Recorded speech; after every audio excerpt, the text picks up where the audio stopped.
Did you know that Singapore's national servicemen are about to get a pay raise again? But before you celebrate, let's break down what this increase actually means. Is it enough? And how does it compare to previous increments? Stay with us as we dive deep into the latest NSF allowance revision, why it's happening, and what it means for the future of national service in Singapore. Singapore's full-time national servicemen, NSFs, are set to receive a monthly allowance increase ranging from 35 Singapore dollars to 75 Singapore dollars, starting July 1st.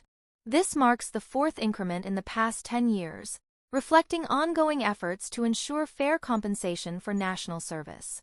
But let's take a closer look at the details. From next month, NSFs serving in the Singapore Armed Forces, SAF, Singapore Police Force, SPF, and Singapore Civil Defence Force, SCDF, will receive at least 35 Singapore dollar more per month, with some specialized roles getting even higher increases. For example, a recruit or trainee's starting allowance will rise from 680 Singapore dollars to 715 Singapore dollars, a 5% increase. Meanwhile, an SAF naval diver, SPF tactical trooper, or SCDF firefighter at the rank of corporal will now receive 1,290 Singapore dollars per month, up from 1,250 Singapore dollars. This might not seem like a game changer at first, but let's put it into perspective. The last major adjustment took place in July 2023, when NSF allowances saw a much larger increase of 10.9% to 21.7%. Back then, a full-time NSF recruit saw their allowance jump from 630 Singapore dollars to 755 Singapore dollars.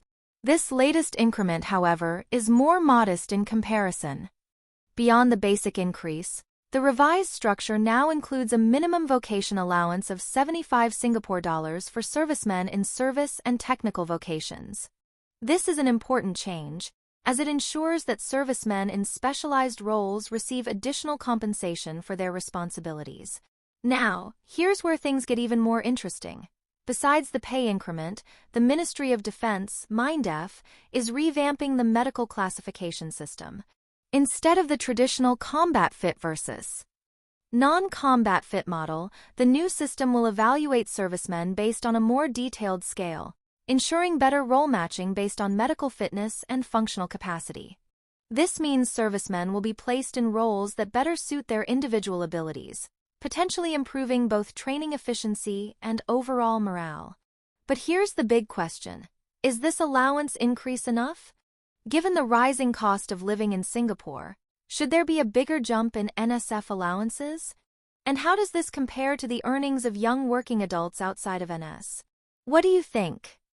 Should NSF allowances be reviewed more frequently, or do you believe the current system is fair?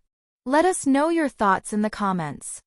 If you found this update valuable, don't forget to like, share, and subscribe to 2230 for more insightful and fact-based coverage. Hit the notification bell so you don't miss out on our next deep dive into Singapore's biggest news stories.